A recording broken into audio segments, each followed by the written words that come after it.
बिस्मिल्लाहिर्रहमानिर्रहीम। अस्सलाम वालेकुम वरहमतुल्लाहि वबरकातुहू। आज हम बना रहे हैं चिकन स्टीम रोस्ट। अगर आपको हमारी वीडियो अच्छी लगे तो लाइक करें और हमारे चैनल को सब्सक्राइब करें। तो शुरू करते हैं।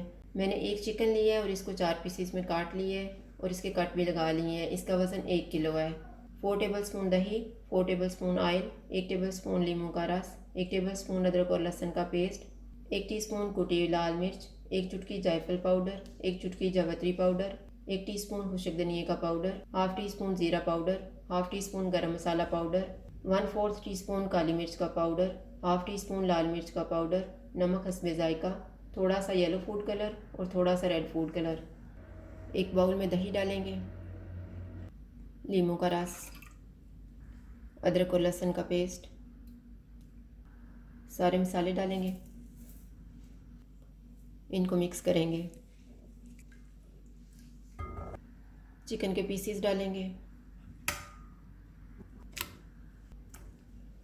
और इनको अच्छी तरह मसाला लगा देंगे।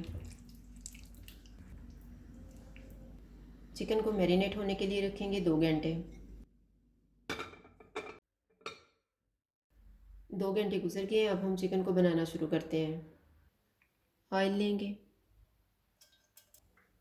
चिकन के पीसीस रखेंगे,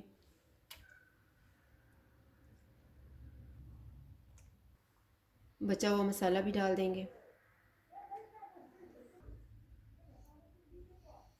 चूल्हे को कम रखेंगे और इसे ऊपर से ढाँप देंगे 15 मिनट के लिए। 15 मिनट गुजर गए हैं। चिकन को चेक कर लेते हैं। इनकी साइड को चेंज करेंगे।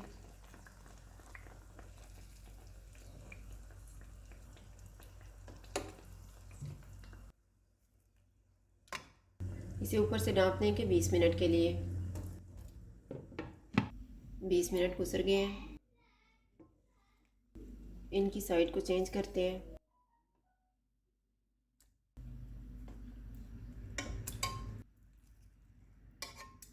चूल्हे को मीडियम कर देते हैं और इसे ढाँप देंगे 5 मिनट के लिए। 5 मिनट गुजर गए हैं। चिकन को चेक कर लेते हैं। चूल्हे को फुल कर देते हैं और चिकन का पानी ड्राई होने तक इसको पकाएंगे। थोड़ी थोड़ी देर के बाद इसकी साइड को चेंज करते रहेंगे। चिकन तैयार हो गया है। चूल्हा बंद कर देते हैं और इसको डिश आउट कर लेते हैं। चिकन स्टीम रोस्ट तैयार है। अगर आपको हमारी वीडियो अच्छी लगे तो लाइक करें और हमारे चैनल को सब्सक्राइब करें। शुक्रिया। अल्लाह हाफ़िज़।